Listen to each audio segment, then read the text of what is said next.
take the gold from the public, which was, of course, the monetary asset backing everything then. So the gold of the public was confiscated under the complaint that the public was hoarding the gold. But then what did the Fed do with it? The Fed hoarded the gold and did not use it to expand credit. They kept the conditions tight. So what do we have this time around? Gold is not the underlying collateral in this system. It's all securities globally. So they will be taken under the argument that, well, we have to save these systemically vital institutions so that we can restart the economy again. How could we restart the economy if they are not protected? So that will be the reason given. And it's like a game of Monopoly where all of the pieces, all of the money on the board are pulled back to the bank, and then they say, let's start a new game. And we'll start over from the basis that we have everything and you don't. So would you like to borrow something?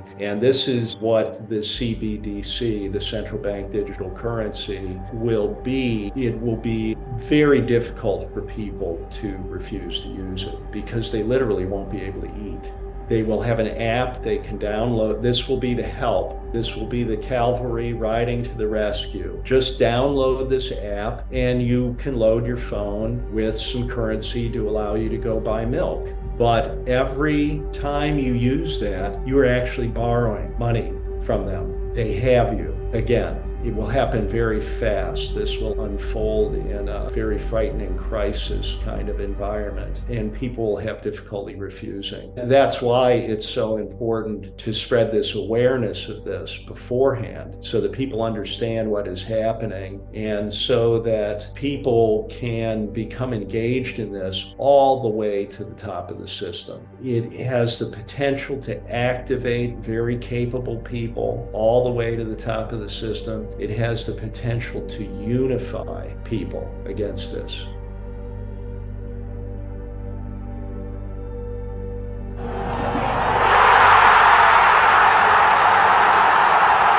What I tried to do with this book was to stick with things I absolutely know and to make it a kind of whole in terms of allowing one to see irrefutably the whole thing with the aim of pulling it out on the table so that everyone can have a good look at it, including the participants, including the people that are making it happen. I have the premise that this is largely being done unconsciously, that the end result of this has not really been fully understood by the participants, and that perhaps even the people at the very top of this do not understand what is about to happen, and that they will be destroyed by their own hand if they do this.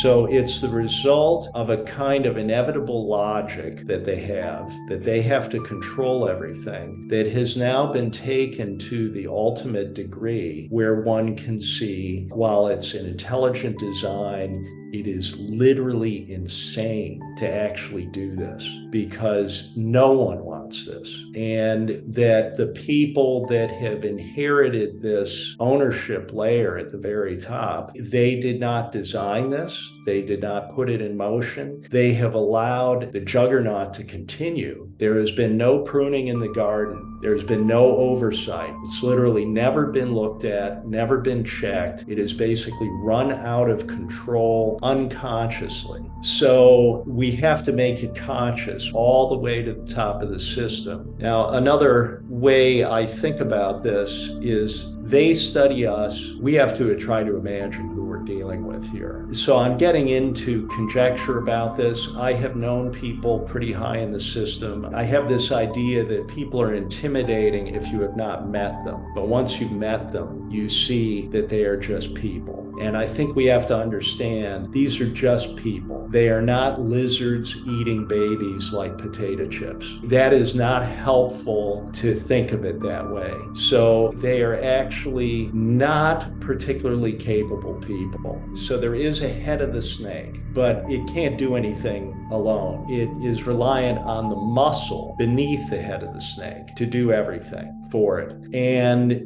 that part of the purpose of this is to push this awareness up to that muscle. Now, what would that look like? It might look like people that control corporations that are doing all the work to implement this, that would realize when they see this that they didn't know anything about this, which means they do not actually have a place at the table. How might that affect their thinking? Could they have some interesting conversations with someone when they're asked to do something? Could they perhaps decide to withdraw participation? That kind of thing we need to happen. So we have to reach people at high levels in this system. Another principle is that there's not just one head of the snake, it's like a hydra. There are lots of heads. And if you cut one off, another one grows back. So you have to be able to show the entirety of this because they only understand one piece of it. So this is like a mirror to be able to see concisely the whole of where this is going so that you can address the many-headed hydra. You know, people consider that the CIA and all the intelligence organizations are much like that. As I said, the garden has not been pruned. There's been no oversight here. So they're all running within their missions, essentially out of control.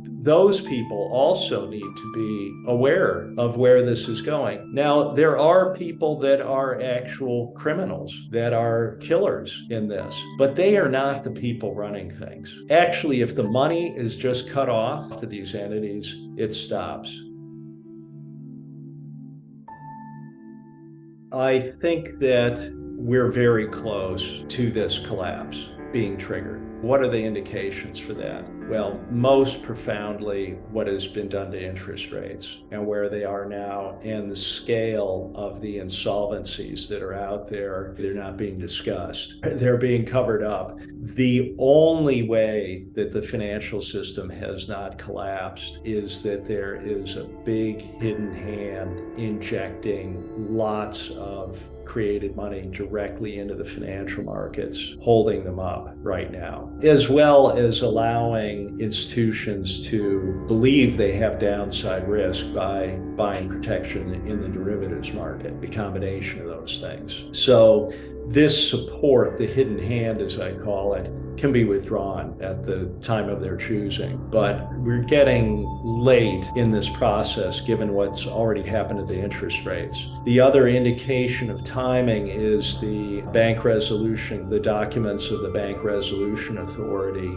in Europe. Their planning cycle documents were mandating all of the globally systemically important banks to be ready for solvent wind down at the end of last year, 2022. Now, what they mean by solvent wind down is not wind down of the entire bank on a solvent basis. It will be parts of the bank that will remain solvent. But they've literally mandated that they have to be ready, the biggest banks, to go flat on all of their derivatives positions in a controlled way suddenly. So they've prepared for that. That is operational as of the end of last year. Now, in this year's planning cycle document, they are saying that they are on track to have completed all their work by the end of this year, 2023. So these are indications. To give you another idea of the seriousness of this, they've been running these trilateral exercises with Britain and the EU and the US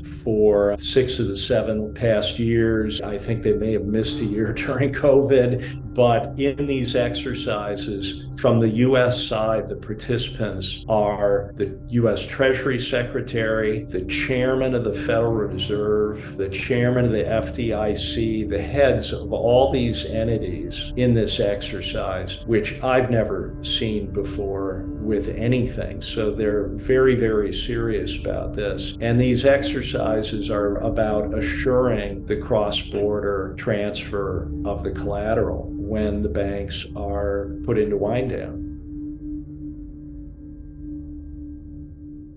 So You've noticed in the news that there have been some failures of banks in the last year, and that is due to this increase, this backup in interest rates. And the idea that this is a bank-specific problem is not the case. These are the canaries in the coal mine. This is absolutely systemic. Again, looking back at the 1930s for guidance here, the first big bank failure was in 1930. It was allowed to happen, and there was a kind of trickle of bank failures. So the bank holiday, when they closed everything, wasn't until 1933. So it was an unfolding banking crisis for 3 years. So it's not unusual that you would have an opening stage here of a number of banks that have failed, but it doesn't all let loose immediately. It unfolds over months and perhaps a couple of years before you hit the point where everything's in free fall.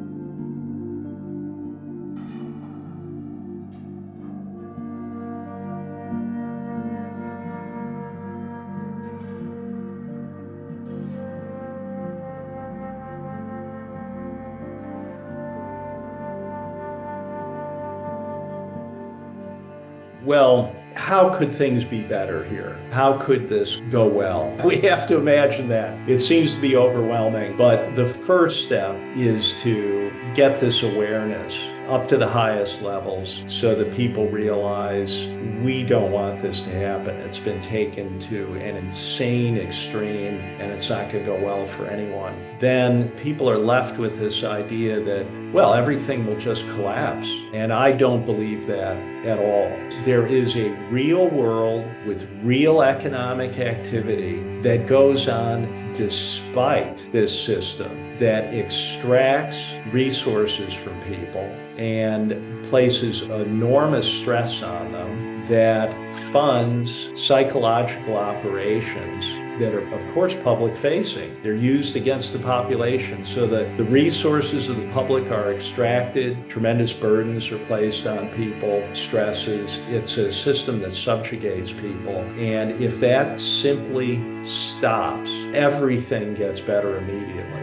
Now, how could things be different? Central banking should be a public utility. The very idea that it should be controlled by private interests, that is the source of all the problems for humanity. That must stop. As a public utility, of course, banking is a useful thing to have. We have to realize we don't have to go back to sticks and stones. We don't want everything burned to the ground. We have to take back control of our society, which has largely been created by good people, all the innovations, and usurped. So we don't owe them anything. We have good things that have been created. We just have to not allow them to control these things any longer.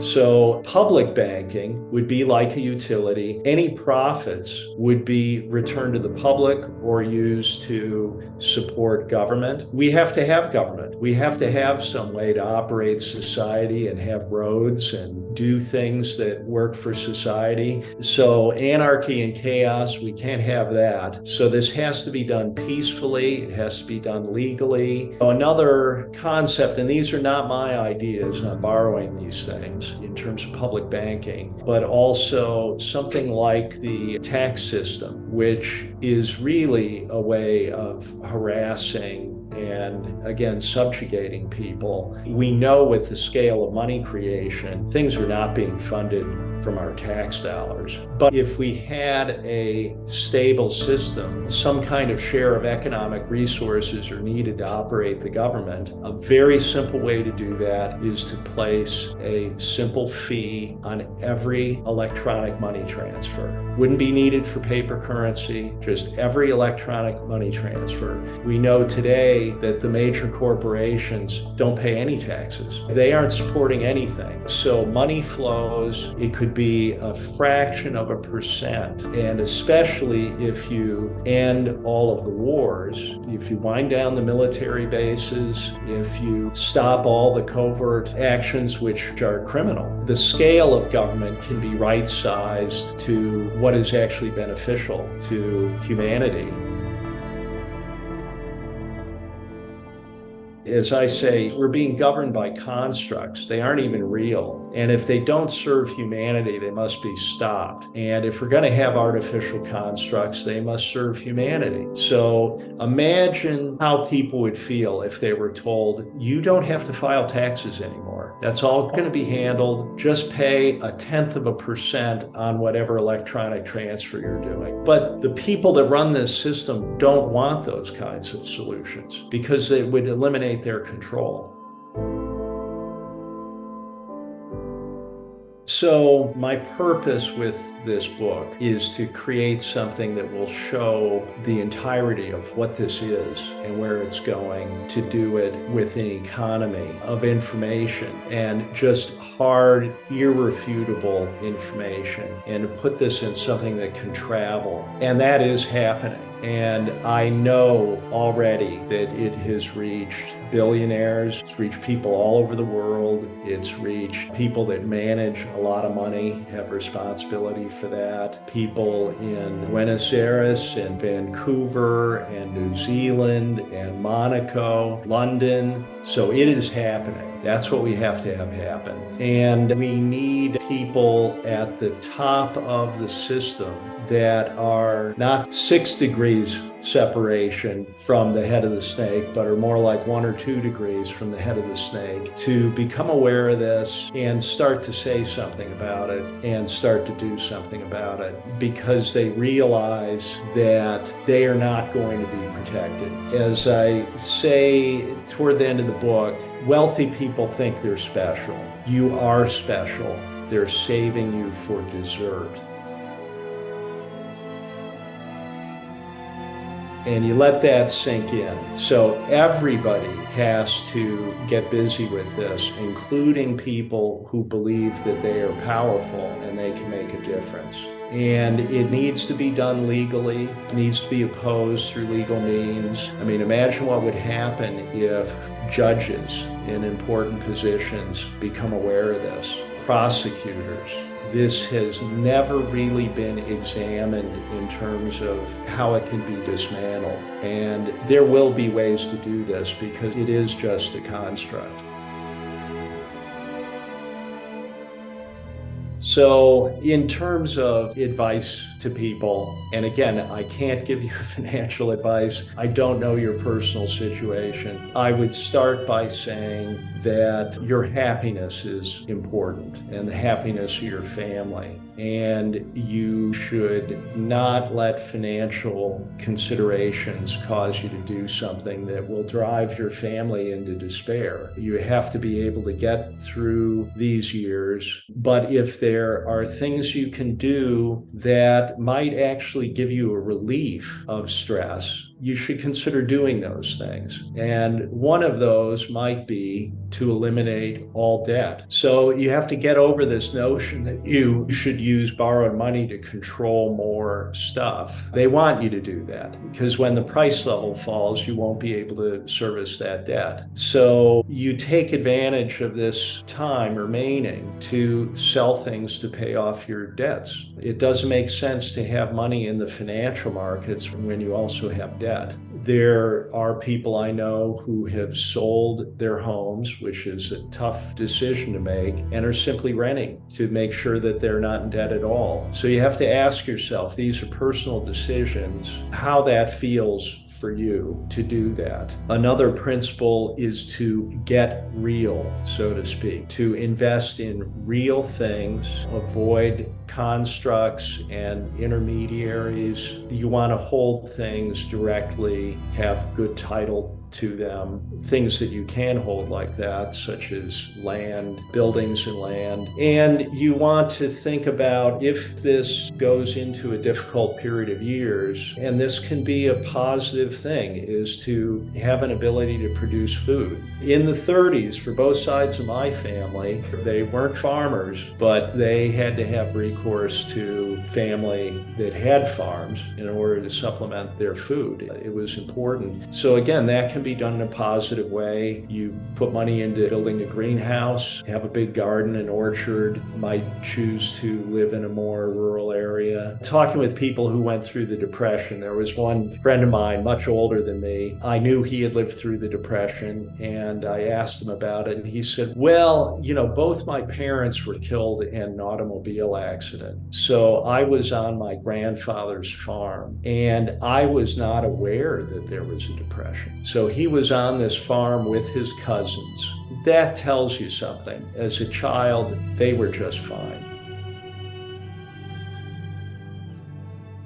The book I've written is called The Great Taking, and you can find it on a landing page at thegreattaking.com. There is a free PDF you can download. I've done it this way because it will make it close to zero friction, so it can spread globally, and that is really happening. Some people would say, well, surely you must be paid something for this, and I know that if I had been paid anything, I would just use it to spread the book. So why do that? Make it zero friction. This is the most important thing I can do right now. There are hard copy books you can get through Lulu, and those cost something because it costs something to produce them, and they can be delivered globally. There is some small profit in that, but I am directing that to another person who is a scientist and has done very important work.